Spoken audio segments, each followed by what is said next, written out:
Evangelio según San Juan, capítulo 5. Gloria al Señor. Voy a comenzar a leer del verso 37. La palabra lee así: también el Padre que me envió ha dado testimonio de mí.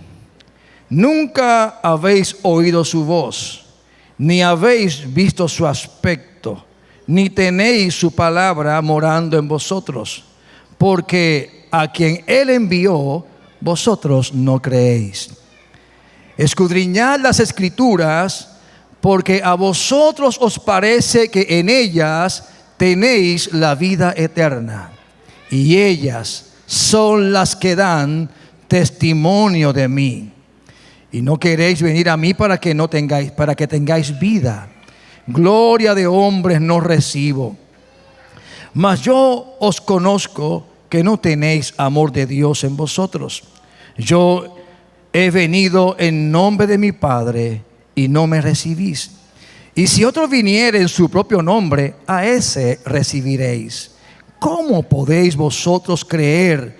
Pues recibís gloria los unos de los otros y no buscáis la gloria que viene del Dios único.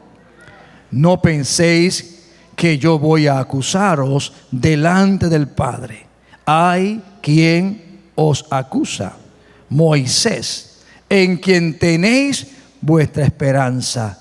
Porque si creyeseis a Moisés, me creeríais a mí, porque de mí escribió él. Pero si no creéis a sus escritos, ¿cómo creeréis en mis palabras? Y vuelvo a leer el verso 39, que es el versículo central del sermón de esta mañana. Escudriñad las Escrituras, porque a vosotros os parece que en ellas tenéis vida eterna. Y ellas son las que dan testimonio de mí. Padre, con gratitud venimos ante tu presencia, dándote honor, gloria y honra. Gracias por concedernos este maravilloso tiempo donde hemos podido, Señor, elevar cánticos de adoración a tu presencia, adorando y exaltando tu grandeza. Señor, gracias, Padre, por cada hermano y hermana que se encuentra, Padre, en este lugar, en esta mañana. Gracias, Padre, por aquellos y aquellas que se conectan a través de las redes sociales. Señor, te adoramos y te bendecimos y rogamos, Señor, que en esta mañana, Padre, tú hables a nuestras vidas.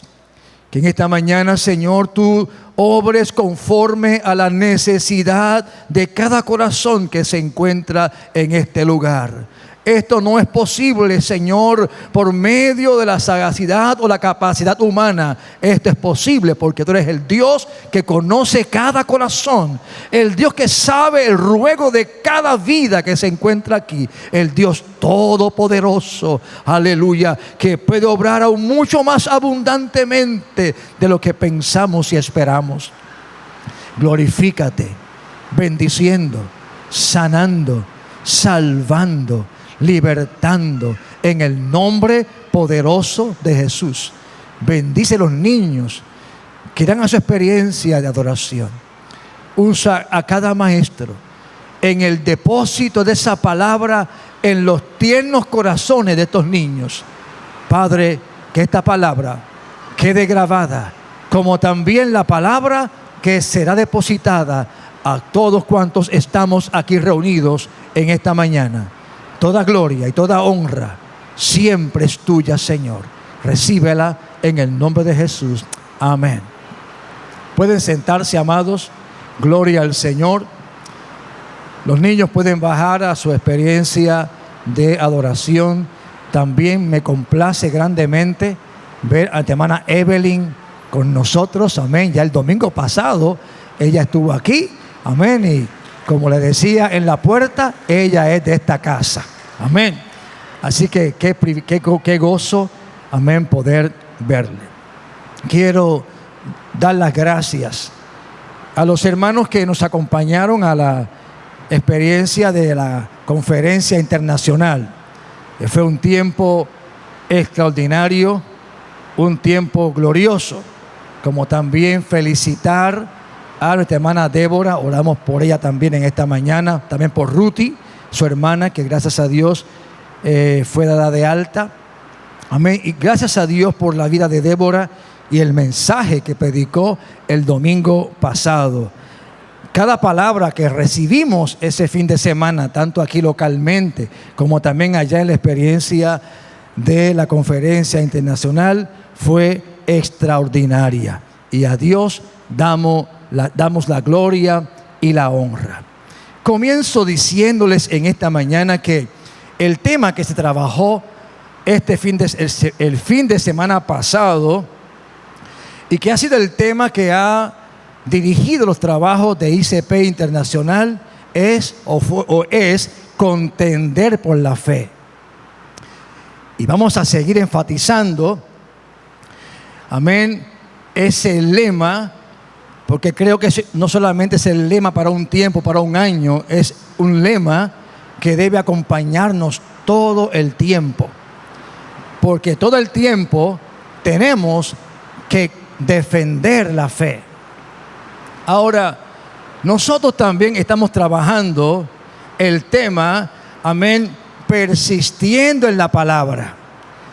Y cuando uno mira ambos temas, lo he dicho y lo vuelvo a repetir, quizás alguien no lo ha escuchado. Si usted lo escuchó, pues sirva como un recordatorio. Pero ambos temas están extremadamente vinculados, porque la fe por la cual se nos invita a contender, a defender, a perseverar, no es una fe que surge del intelecto humano. No es una fe que surge, amén, de algunas concepciones filosóficas. Es la fe que está fundamentada en la palabra de Dios.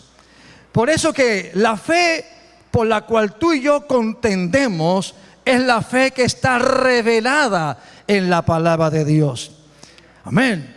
Y muy particularmente, para alinearme al sermón de esta mañana, es a esa fe que nos presenta a Jesucristo, el Hijo de Dios.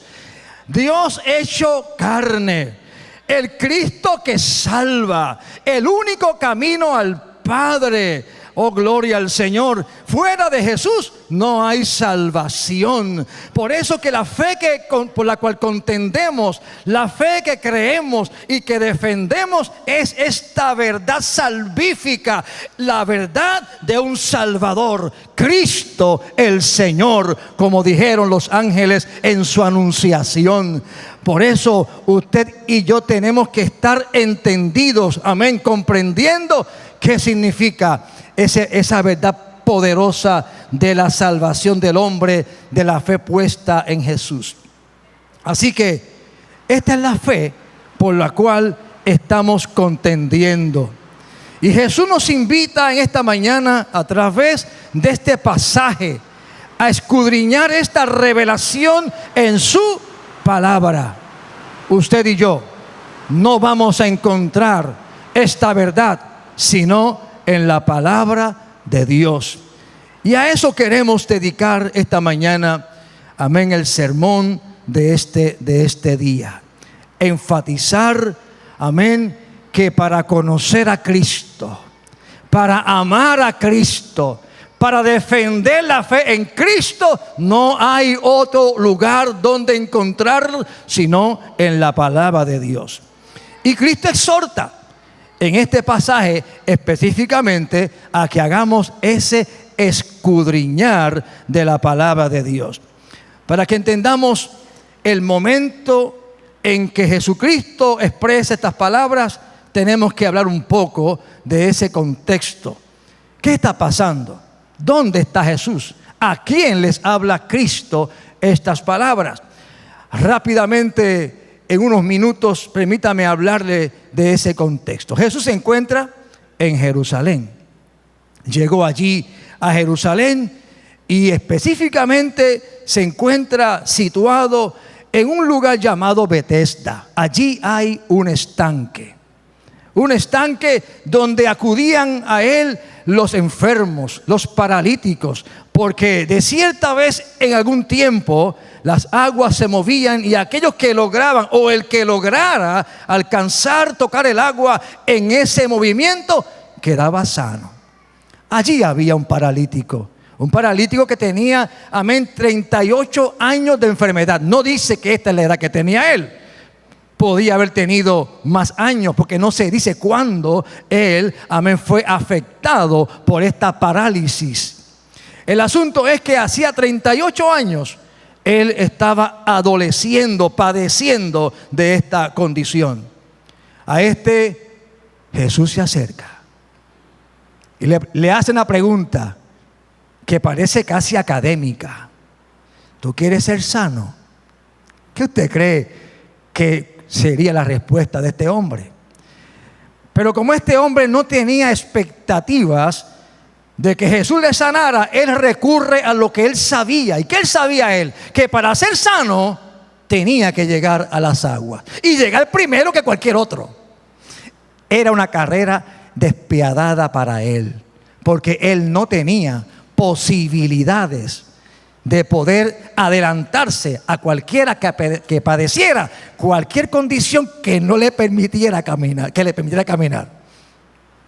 Así que le hace a Jesús el recuento de su necesidad, de su imposibilidad. Pero Cristo, no está escuchando los no y los imposibles. Sencillamente dice: levántate. Aleluya. Y al instante el hombre, no sé si por la fe súbita que vino a su corazón o del susto del grito de Jesús. El punto es que se puso de pie. Aleluya. Y quedó sano. El hombre se levanta sano y toma en hombros el lecho que por muchos años yo pienso que tuvo que reponerlo varias veces, porque no creo que un lecho o un colchón durara 38 años. Así que quizás el último modelo que había adquirido. Esto es una especulación mía, ¿sabe? El punto es que toma el lecho, se lo echa al hombro, y la gente que lo observa, los judíos que le ven caminar con el lecho a cuesta, lo paran, lo detienen, lo interrogan y le cuestionan por qué él está violando la ley. Porque resulta ser que el milagro ocurrió un sábado y estaba prohibido el día de reposo llevar cargas a distancias, ciertas distancias. Los judíos habían establecido hasta ciertos límites que podías caminar. Así que aparentemente el hombre había roto todos los parámetros de la ley del sábado. Le pregunta: ¿por qué haces esto? Y él responde: es que el que me dijo levántate, me dijo también: no dejes el lecho ahí, llévatelo. Aleluya. Y él me dijo que me lo llevara. El hombre no sabía quién era Jesús, no sabía su nombre. Él estaba extremadamente emocionado, gozoso de haber estado sano. Pero resulta que al poco rato, no sabemos si una hora después o en qué momento, se encuentra él con Jesús, que está en el templo, e identifica que aquel que le había sanado es ese que estaba hablando allí. Así que una vez identifica quién le sanó, le dice a los judíos: oye, mire, el que me sanó se llama Jesús. Es el que está predicando en el templo. Así que ahora y de hecho, permítame decirle que el hombre no sabía, lo que iba a provocar esta declaración. Él no hace esta revelación, él no hace una denuncia de Jesús en el sentido malo, sino sencillamente me dijeron quién es, y yo descubro ahora que este hombre que está aquí es el que me sanó. Sencillamente está informando que Jesús es su sanador.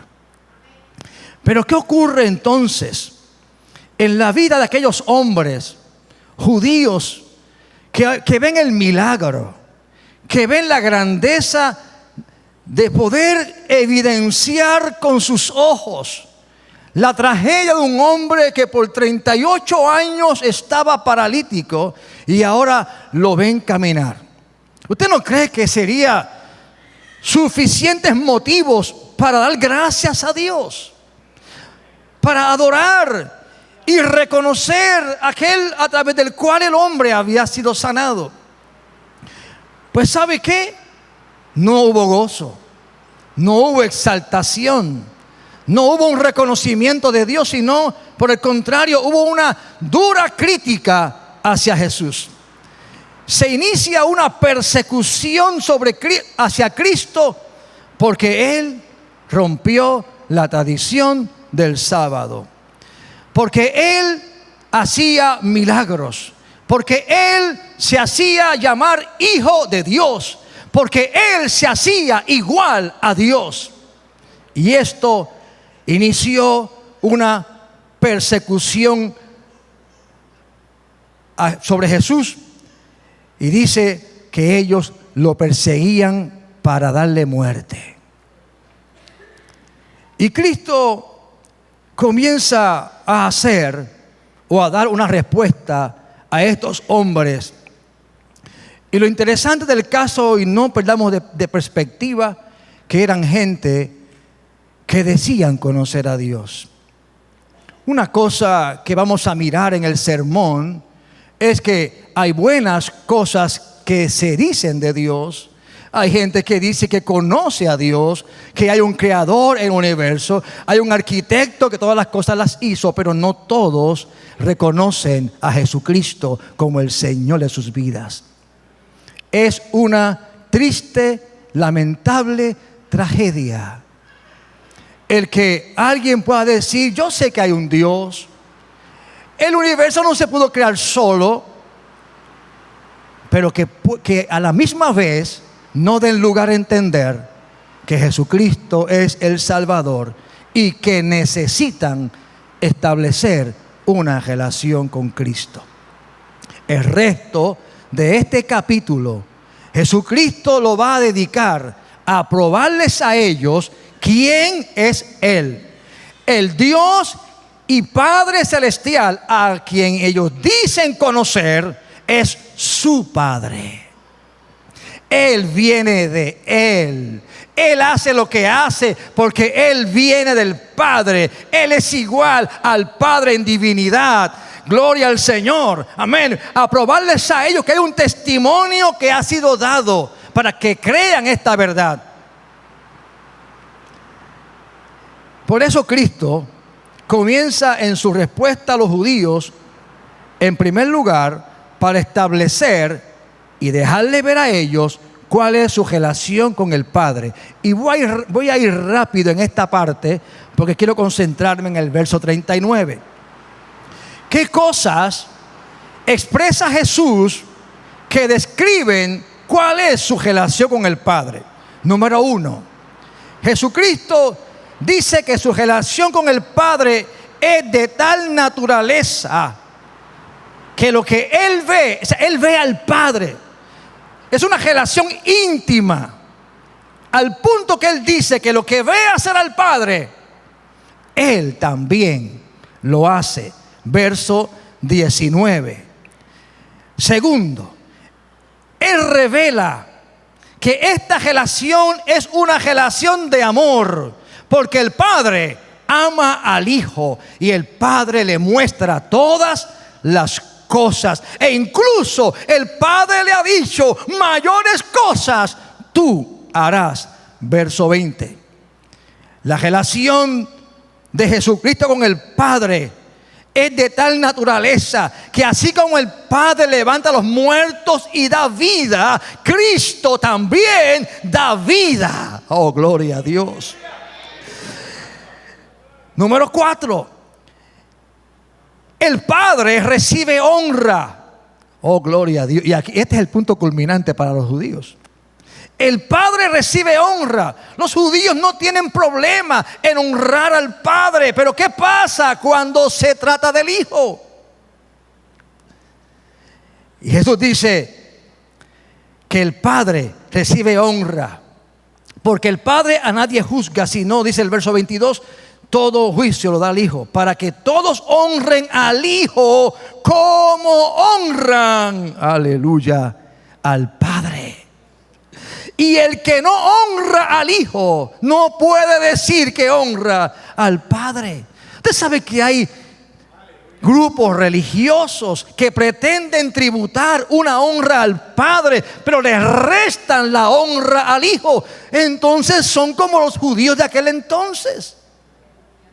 No podemos hablar de que estamos en una relación con el Dios creador sin tener igual relación con el Hijo. Esto es fundamental y Jesús lo declara a aquellos judíos. Otro aspecto que Jesucristo plantea en su respuesta a los judíos que le persiguen, no es solamente que establece cuál es su relación con el Padre, que ha quedado claro que es íntima, es por amor y es igual. Y Él también les habla a ellos del poder y la autoridad que tiene el Hijo, tanto en el momento de aquel presente, como también en lo que concierne al futuro. Dice el verso 24, amén, que el Hijo, dice, el que oye mi palabra, de cierto os digo, que el que oye mi palabra y cree al que me envió, tiene vida eterna. No vendrá a condenación, ha pasado de muerte a vida. Oh, gloria. En ese instante, aquel paralítico que creyó no solamente quedó sano del cuerpo, sino que también en ese instante se hizo heredero de vida eterna. En ese instante él fue librado de la condenación del pecado. En ese momento él había pasado de meramente existir para realmente vivir. Y eso no ha cambiado. Eso sigue siendo la realidad de aquel que cree en la palabra de Jesús, que cree en Jesucristo. Pero no solamente eso, sino que también el Hijo tiene poder no solamente para dar vida eterna, no solamente para librarnos de condenación, sino que también para dar vida. Y ya lo ha dicho el Señor, el Hijo tiene vida en sí mismo. Lo que habla de Él, de que Él no es creado, de que Él es eterno, coeterno con el Padre. Porque dice en el verso 25, de cierto, y sepa una cosa, esa forma gramatical que usa muchas veces el escritor del Evangelio cuando Jesucristo repite las frases de cierto, es porque, óigame, la palabra es verdad. Toda la palabra. Pero cuando dice de cierto, es porque está llamando la atención del lector para que preste una debida atención. Es un énfasis que Jesús está haciendo. De cierto os digo, viene la hora, y la hora es cuando los muertos oirán la voz del Hijo de Dios, y los que la oyeren vivirán. Porque como el Padre tiene vida en sí mismo, así también ha dado al Hijo tener vida en sí mismo. Y también le dio autoridad de hacer juicio por cuanto Él es el Hijo del Hombre. No os maravilléis de esto, porque vendrá la hora cuando todos los que están en los sepulcros oirán su voz. Y los que hicieron lo bueno saldrán para resurrección de vida, mas los que hicieron lo malo a resurrección de condenación. Mire, ahí habla varias cosas. Preste atención, dijo Jesús. De cierto les digo. En primer lugar, Él es Dios. Él tiene vida en sí mismo. Él no fue creado, como también algunos pretenden minimizar y poner en segundo término a Cristo como si fuera una criatura. Él dice, el Padre tiene eternidad, tiene vida en sí mismo, y el Hijo tiene eternidad, vida en sí mismo, increado, no fue creado. Él simplemente es. Por eso muchas veces utiliza la expresión que aparece en el Antiguo Testamento para decir yo soy. Punto. Lo segundo que dice aquí también es que vamos a oír la voz de Jesús. Si tú y yo creemos en Cristo, en los términos en que expresa la palabra, Hijo de Dios, Dios con nosotros, amén, Dios encarnado, el Salvador, amén, la única puerta al cielo, o por quien tenemos vida. Si usted y yo creemos esto, lamentablemente aquellos judíos tenían acceso, vamos a mirar al final del sermón, a la evidencia de quién era Cristo, pero ellos decidieron no creer. Ellos optaron por no aceptar esa verdad. Pero los que aceptan esa verdad que está, repito, revelada en la palabra de Dios, van a oír su voz. Se van a levantar de los muertos. Aleluya. Para resurrección, dice aquí, de vida. Porque dice que innegablemente habrá resurrección. Todo hombre y mujer que existe en la tierra y que existirá hasta el día en que Dios, amén, venga. Y aún hasta el final de la conclusión de la historia humana, todo hombre y mujer que muera, y porque vamos a morir, o usted tiene algún problema con creer eso. Amén. Todos habrán de resucitar. Pero algunos resucitarán por oír el llamado del Maestro, aleluya, por oír la voz del Jesucristo en quien creyeron mientras estaban en vida. Aleluya. Y oirán su dulce voz y se levantarán. Y dice la palabra, y Jesús dice, para resurrección de vida. Pero ahí también dice que otros también se levantarán. Oh, gloria al Señor, para resurrección de condenación. Y no podemos ocultar, o sea, sería faltar a la palabra, sería faltar al amor que tenemos que prodigar a toda persona, el ocultarles esta verdad, el minimizar esta verdad. Porque permítame decir una cosa, si usted me ama a mí y yo estoy en un peligro inminente de algo, por favor, si tú me amas, dímelo, adviérteme, atájame el camino, haz algo para que yo no caiga en la tragedia de lo que tú ves que yo me dirijo. Oh, gloria a Dios. Amén. Haz algo, por favor. Si ves que el pastor está andando por el sendero incorrecto, donde pueda poner en riesgo el oír la voz del Maestro en ese día, por favor, no permitas que yo no sepa esta verdad. Dímela, recuérdamela. Por eso es que cuando hablamos esta palabra y planteamos esta verdad, nunca lo hacemos, o por lo menos en lo que a mí concierne, nunca lo hago en una actitud de ofender, en una actitud de creerme la mejor persona, de creerme, amén, la última Coca-Cola y más grande que cualquier persona. No, yo estoy también en riesgo como usted. Lo hago únicamente porque le amamos. Aleluya. Y es lo que nos mueve.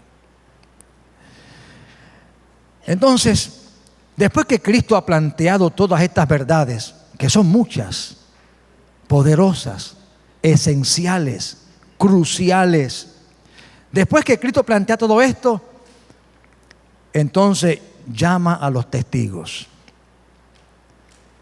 Porque si algo tenían los judíos, era que su ley establecía que si habían dos testimonios sobre un asunto, el testimonio quedaba concluido. Si habían dos testigos. Y Cristo por lo menos plantea tres aquí. Y quiero resumirlos a partir de este momento. Los testimonios a favor de Cristo.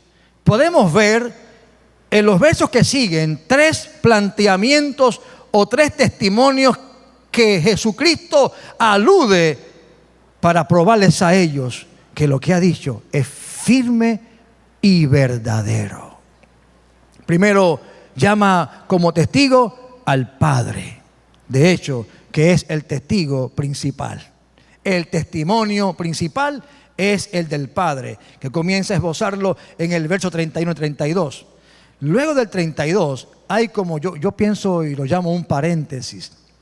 Un paréntesis donde llama al segundo testigo, Juan el Bautista. En el verso número 36 vuelve a retomar el testimonio del Padre. Y luego en el 39 presenta el testimonio de las Sagradas Escrituras. Vamos a mirar rápidamente estos 3 testigos o testimonios a los que Jesucristo hace alusión, para que no quepa duda alguna que lo que ha dicho es la verdad. Como dice, ¿verdad? Cuando usted va a los jueces, ¿verdad?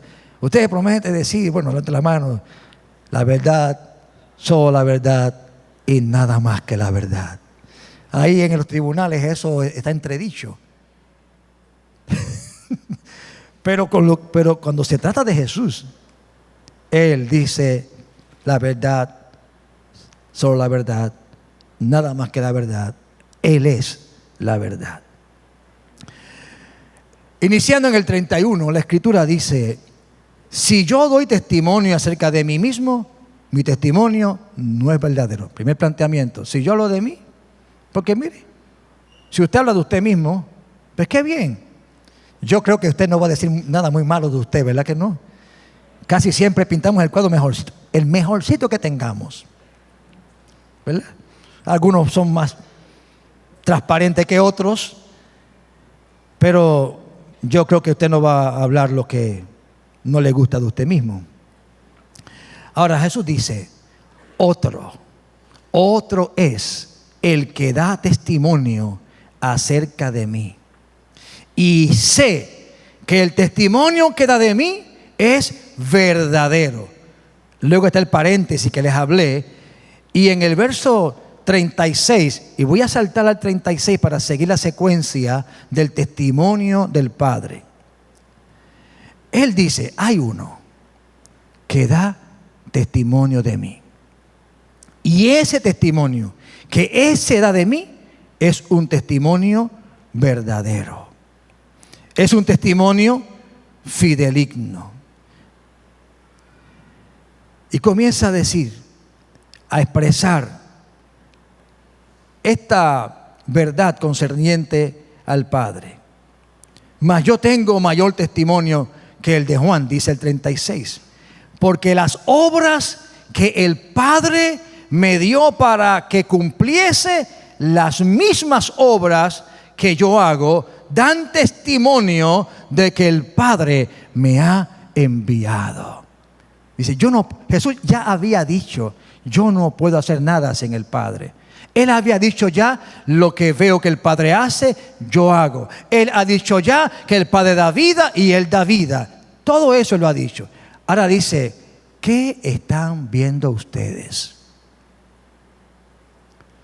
El paralítico había sido sanado. 38 años de esclavitud en una condición terrible. Y ellos tenían la evidencia tangible, palpable. Aquello no era una mera ilusión óptica. Aquello no era un invento. La verdad estaba cara a cara ante ellos. El Padre había evidenciado, Jesús había evidenciado que el Padre le había enviado a él. Por eso podía realizar aquellos milagros. Los judíos, por su parte, dice el 37, que fue la lectura bíblica que hicimos, también el Padre que me envió ha dado testimonio de mí. Ahora escuche bien, El Padre ha dado testimonio. Tiene la evidencia frente a ustedes. No pueden decir que esto es un espejismo. Esta es la verdad. Pero ustedes nunca han oído su voz. No han visto su aspecto. No tienen su palabra. En ustedes, porque a quien Él envió, ustedes no creen. Dios mío. Ellos tenían ante sí todas las evidencias. Y le dice, ustedes creen que tienen a Dios. Ustedes creen que tienen su palabra. Pero no. Porque no creen en aquel a quien el Padre, a quien ustedes dicen honrar, ha enviado. Vea la centralidad de la persona de Cristo. ¿Sabe que el Evangelio es la proclamación de esta verdad? Por eso es que cuando, volviendo al tema de contender por la fe, por eso es que insistimos. Amén. Porque como leí una ocasión, ¿verdad? Usted puede hablar con alguien sobre Dios, óigame, y no se va a ofender. Usted va por el camino, como leía un escritor, se monta en el taxi, le habla al desconocido sobre Dios y él conducirá tranquilamente. Pero háblale de Cristo, de la necesidad del Salvador, del arrepentirse de sus pecados, y ahí se turbará completamente. La conversación se hará hostil y posiblemente te bajas del carro. Pero mientras hablaba en términos genéricos de Dios, no había problema. Aleluya. Y así estaban estos judíos. Ellos podían hablar de Dios, que era una contradicción, ¿verdad? Porque ya hemos dicho que Jesucristo es Dios, la segunda persona de la Trinidad. Lo que decimos de Dios también lo hablamos de Jesús. Pero no sé por qué en la mente humana hay una disociación, se separan esos conceptos. ¿Será porque Jesucristo demanda una exclusividad en tu vida? ¿Será porque nos confronta con verdades que nos hacen pensar en nuestra condición de pecadores? Ellos creían tener, es decir, los judíos, creían tener una relación verdadera con Dios.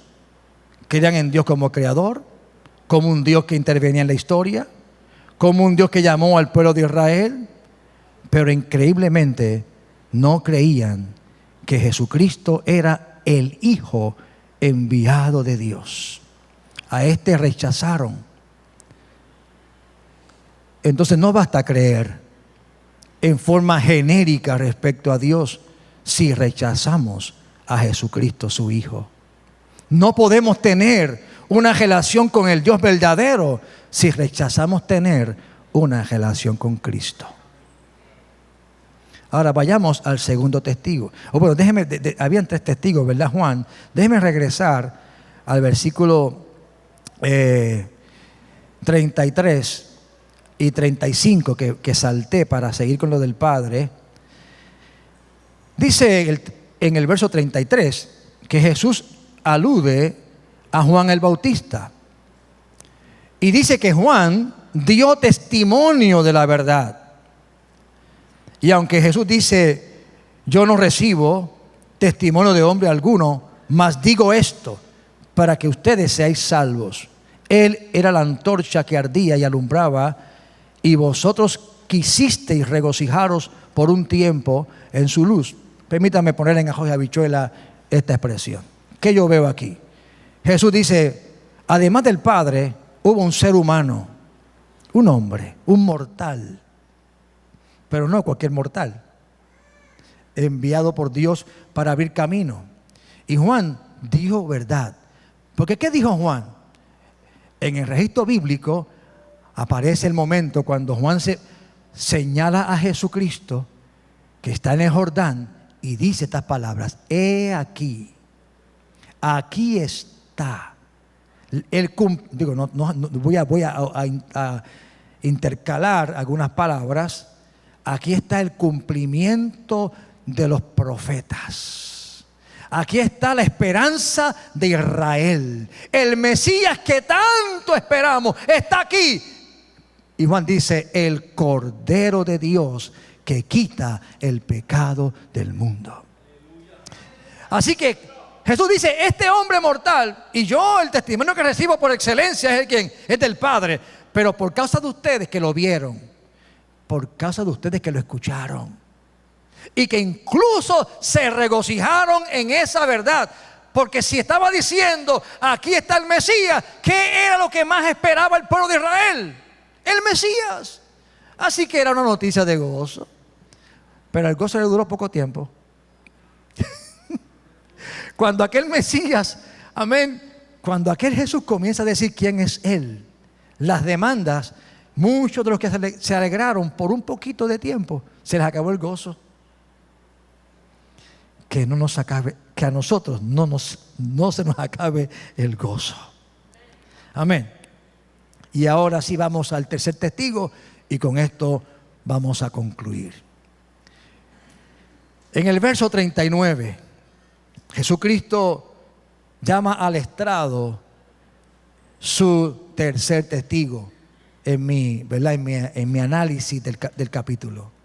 ¿Y a quién llama Jesús como testigo? Para que dé testimonio de Él. ¿A quién llama? Llama a las Escrituras. Y dice algunas cosas interesantes sobre las Escrituras. ¿Qué son las Escrituras? Pues es la Biblia. Escrituras, palabra de Dios, Biblia, son términos sinónimos. ¿Y qué dice de ella? Lo primero que Jesucristo dice es: escudriñenla. Oye, le está hablando a gente que lee la Biblia, ¿sabe? Y obviamente, ¿verdad? Para ser claro en el contexto de esta palabra, lo que tenían disponibles para leer era el Antiguo Testamento. Y Jesús dice a esta gente: escudriñenla. ¿Qué pasaba? Y permítame darle esta interpretación pastoral. Mire, usted sabe que uno lee cosas y usamos la frase en Puerto Rico como el papagayo. Una frase puertorriqueña, para los que están viéndolo por internet, ¿verdad? Leer como el papagayo es leer y mire como sin prestar atención, sin sacarle la enseñanza, sin un análisis, es leer por leer. En la universidad, en una clase de sociología, una clase de antropología, nos pueden pedir que leamos algún pasaje de la Biblia. Por ejemplo, hay cursos que leen a Job para hacer un análisis, pero no tienen la intención de ver qué Dios quiere transmitirnos con el mensaje. ¿Cómo esto me afecta? Sencillamente una lectura académica. O también podemos leer la Biblia o cualquier libro con el lente del prejuicio. ¿Qué decir? Yo tengo unas ideas, unos conceptos, y yo voy a meter a todo dar lo que estoy leyendo en el marco de esos conceptos. Ese quizás era el caso de los judíos. Porque ¿qué concepto del Mesías querían ver ellos en su lectura? El Mesías triunfador, el Mesías reinante, el Mesías político, el Mesías revolucionario que libertara al pueblo. Y cuando se tropezaban con un texto que hablaba del Mesías sufriente, no lo entendían. O no le interesaban, no sé. Ahí estoy especulando. Entonces, usted puede leer la Biblia, tenerla en el estante y tener como 5 versículos que le interesan. ¿Y qué pasa con el resto? No sé si me están entendiendo. O sea que podemos hacer una lectura superficial de la palabra de Dios. Y eso en el mejor de los casos. El peor es que no se lea la palabra. Gloria a Dios.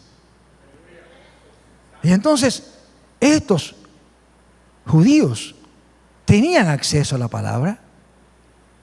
Muchos de ellos la estudiaban, los escribas y otras sectas que existían en ese momento. Pero Cristo hace un llamado: tienen que meterse en ella.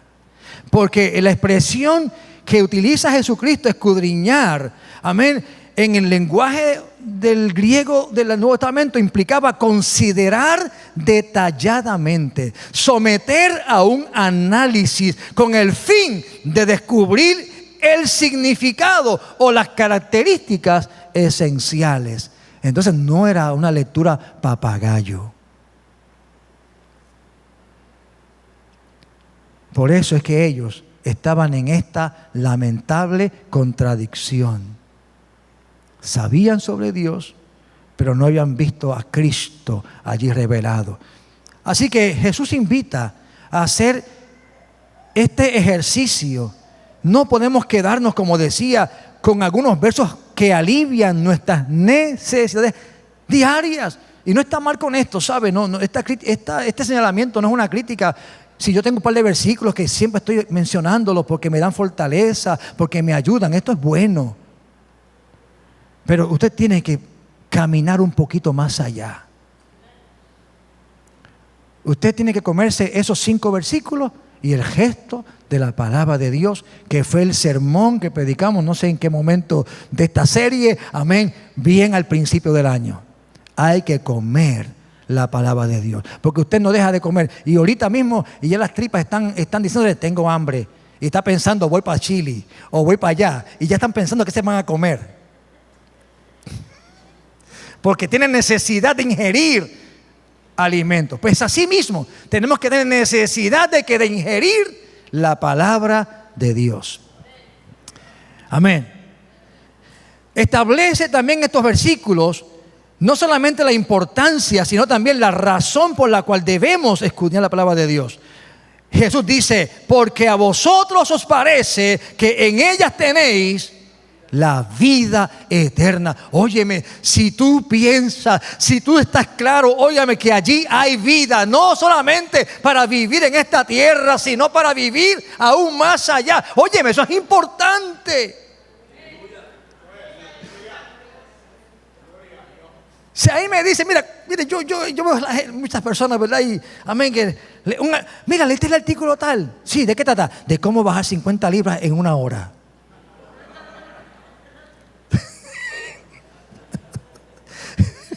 Mire, yo publico eso, y aunque sea un disparate, yo voy a tener como 1000 likes.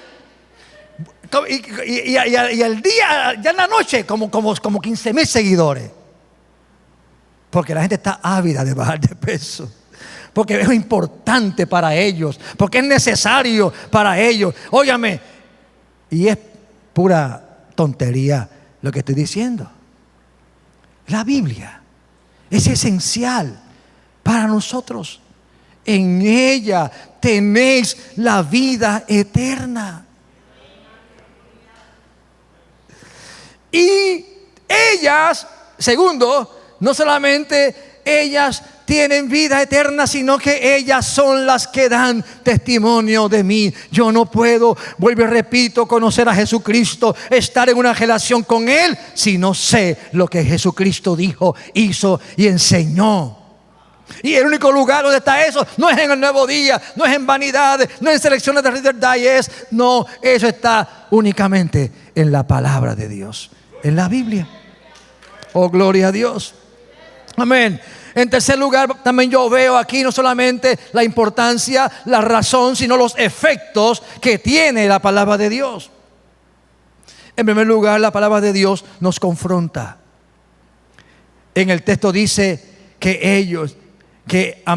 dice el verso 40, y no queréis venir a mí para que tengáis vida. Créame, amado, la Biblia nos pone en una encrucijada. Y tú tienes que decidir. Nos confronta con mi necesidad. Y tú escoges qué vas a hacer. Ellos no quisieron creer. Ellos no quisieron venir a Jesús para tener la vida que Él les ofrecía. optaron por no recibir, por no creer, que es optar por morir. Y no morir físicamente, sino morir eternalmente. Qué triste. La palabra no son meras opiniones. No son solamente cosas buenas que algunos dicen sobre Jesús. Jesús dijo: gloria de hombres no recibo, dice el verso 41. No significa aquí, amados hermanos, la gloria y la honra que tributamos a Él en nuestra adoración. Una versión del lenguaje actual habla, amén, de que Cristo no está riéndose con aquellos que dicen cosas buenas sobre Él, sino que creen en Él. Las cosas buenas que podamos decir de Jesús tienen que estar fundamentadas en la palabra de Él y no en meras suposiciones de hombres.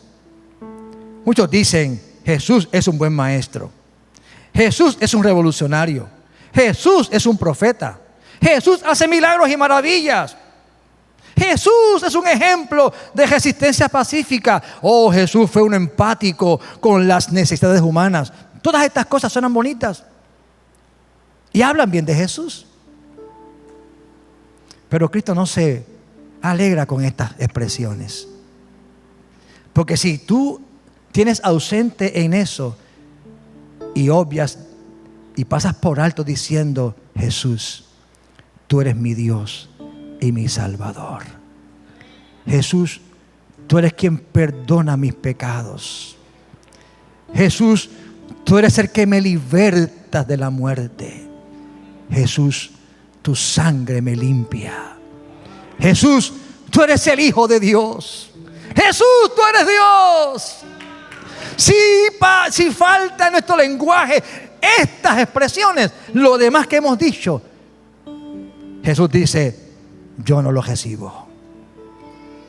Yo esa gloria que dice darme, no la recibo. La gloria que recibo es que reconozcas que soy tu Señor, que soy tu Salvador, que crees en mí como el Hijo de Dios, como el Salvador del mundo, que te rindes a mí en alma, cuerpo y espíritu, que te comprometes en servirme, en obedecer mis palabras. Eso trae gloria a su nombre. Aleluya. La palabra pone al descubierto nuestro corazón. Jesús dijo a aquellos judíos: yo los conozco a ustedes. Yo los conozco, que no tienen amor de Dios.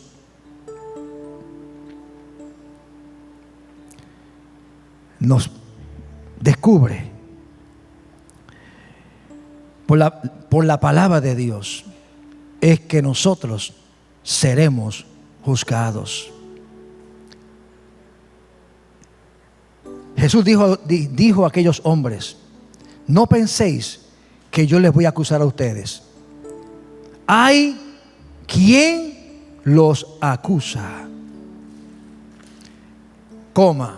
Moisés, en quien tenéis vuestra esperanza, porque si creéis a Moisés, me creeríais a mí, porque de mí escribió él. Pero si no creéis en sus escritos, ¿cómo creeréis en mis palabras? Cuando digo la expresión por ella seremos juzgados, y Cristo alude a Moisés, no es que usted va a ser juzgado por Moisés. Está hablando de lo que escribió Moisés, amén, sobre Cristo. Lo que él dijo sobre Jesús. ¿Y por qué Jesús se suscribe únicamente a Moisés? Porque el acceso del material bíblico que tenían ellos era por preferencia la ley, la Torá, los escritos de Moisés. También tenían los escritos históricos y los escritos de los profetas. Pero aquí Cristo se va a lo básico, se va a lo principal, se va a lo que todo judío en su desarrollo necesita aprender, porque se le demandaba a los niños desde pequeños aprender la Torá, los primeros 5 libros de la Biblia, o lo que llamamos el Pentateuco, porque son los primeros 5, comenzando con el Génesis. Y allí, en Génesis, tan pronto el pecado entró al mundo, hay la primera declaración a la cual ellos tenían que prestar atención. Génesis 3:15. Y pondré enemistad entre ti y la mujer, entre tu simiente y la simiente suya. Esta te herirá en la cabeza y tú le herirás en el calcañar. Y allí aparece la primera declaración que señala a Cristo. Y lo que Cristo decía, oye, escudriña bien, porque Moisés habló de mí. Y la primera mención que hace está en Génesis 3:15. Lo leíste, lo entiendes.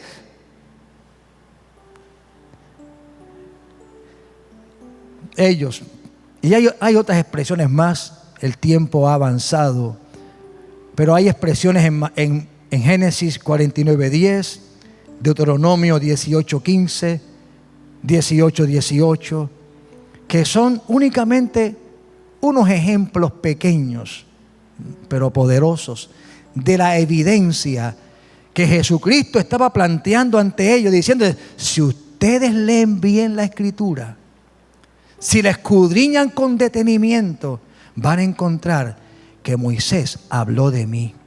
Y ustedes tienen en alta estima a Moisés. Para ustedes es su héroe, es el profeta. Si él escribió de mí, ¿por qué entonces no creen? Y con esto cierra Jesús los argumentos y cierra el pastor también el sermón. Amados, ¿qué hemos querido en esta mañana? Durante todo este tiempo, estos meses, hemos estado resaltando la importancia de la palabra de Dios. Y aquí Cristo se encuentra en un escenario donde hace un milagro, donde evidencia su poder, y hay gente que aún están ciegos ante la verdad de quién es Jesús. Una ceguera que es triste, porque no es una ceguera que es resultado de la ignorancia, de no tener elementos para aprender, para juzgar, para examinar. Lo tenían todo frente a sí. Ahí estaban todos los recursos para entender. Pero había un corazón endurecido, que aún teniendo la verdad ante sus ojos, optaron por no creer. Así era este pueblo. Quiera Dios que no se encuentre la historia repitiéndose en la experiencia de alguien en el día de hoy. Que tienen ante sí, que tenemos. Porque esta verdad no solamente es para el que no conoce a Jesús. Yo necesito cada día afirmarme en esta verdad para crecer en el conocimiento de Cristo, para que mi fe sea fortalecida y para que cuando llegue el día en que sea confrontado, yo pueda defender a Cristo, amén, a capa y espada, no solamente con argumentos, sino con una experiencia de vida. Y decirle: mira, quizás no pueda explicarte muchas cosas, pero Él me cambió. Y yo lo amo con todo mi corazón. Y sabe, hace un ratito salí de mi casa y yo sentí su presencia que está conmigo. Y pasó en el camino un incidente y yo di gloria a Dios, mientras que otros hubiesen maldecido a Dios. Eso es lo que te puedo decir. Sé quién es Cristo. Creo en Jesús. Amo a Jesús. Sirvo a Jesús. Estoy comprometido con Cristo. Pero también es una verdad para aquellos que todavía no han entregado sus vidas a Cristo. Esta verdad está frente a nosotros. El cristianismo no se se incomoda. Mi fe no se incomoda si tú haces preguntas, si quieres examinarla de cerca. De hecho, Cristo a eso es que invita a los judíos. Escudriñen. Les invito a buscar. ¿Tienes dudas? Acércate. Conóceme a través de la palabra. Es una invitación que Dios le hace a todo ser humano. Quiera Dios que todos podamos responder: me acerco para aprender de ti, Jesús. Para no verte simplemente como un maestro, como un líder. Cristo ha sido modelo para mucha gente. Y muchos han escrito de Él como modelo de liderazgo, modelo de hijo, modelo, no sé, amén, de moralidad. Y qué bueno que se escriba todo esto de Jesús. Pero que lo que se escriba en tu corazón, en el mío, sea: Él es mi Señor, Él es mi Salvador, el Hijo de Dios, la segunda persona de la Trinidad. Padre, en el nombre de Jesús te doy gracias, te doy gloria, te doy honra, te doy honor por lo bueno que eres, Jesús. Padre, en esta mañana hemos hablado de este incidente, de esta narración de la sanación de este paralítico y todo lo que se generó en torno a ese milagro. Oportunidad que tú aprovechaste para declarar quién eres, para que aquellos que estaban viendo el milagro pudieran regocijarse y recibir el gozo, la alegría, la vida que tú le diste a aquel hombre enfermo de 38 años, esclavo de una enfermedad. Padre, la historia nos confronta y nos pone ante un cuadro de un grupo de personas que no creyeron a pesar de todo lo que tú dijiste. Jesús, yo te pido en esta mañana que tu Santo Espíritu provoque en nosotros, Señor, Padre, afirme en nosotros, Señor, el creer. Sensibiliza nuestros corazones, toca nuestro ser, Padre Celestial, y que podamos, Señor, ir a tu palabra, leerla, estudiarla y verte a ti, Jesús, a través de esas páginas sagradas, y lanzarnos a tus pies en adoración, en rendimiento, aleluya, entregando todo nuestro ser a ti por lo grande y maravilloso que eres, para que un día podamos oír no solamente tu voz a través de las páginas de la palabra de Dios, sino ese llamado que diga: ven, buen siervo fiel, en lo poco fuiste fiel, en lo mucho te pondré. Entra, aleluya, entra en el gozo de tu Señor. Oh, gloria a Dios. Prepara tus oídos, prepara tu vida, para que podamos escuchar esa dulce voz. Gracias, Padre. Gracias, Señor. Te invito a estar de pie un momento. Gloria al Señor. Y en primer lugar, aleluya, queremos ofrecer un tiempo de oración. El Cristo que sanó al hombre de 38 años de parálisis es el Cristo que está aquí. Es el Cristo vivo y de poder, que puede sanar tu cuerpo, que puede librarte de la enfermedad. Si estás enfermo o enferma, no importa el diagnóstico que el médico haya dicho, el altar se abre para que los ancianos, en el nombre de Jesús, te ungan con aceite. Y la palabra dice que la oración de fe, obrando poderosamente, puede mucho. Aleluya. El Señor es poderoso para sanarte. Si hay alguien que está enfermo, acérquese al altar en esta mañana. Queremos orar por ti. Si hay alguien en esta mañana,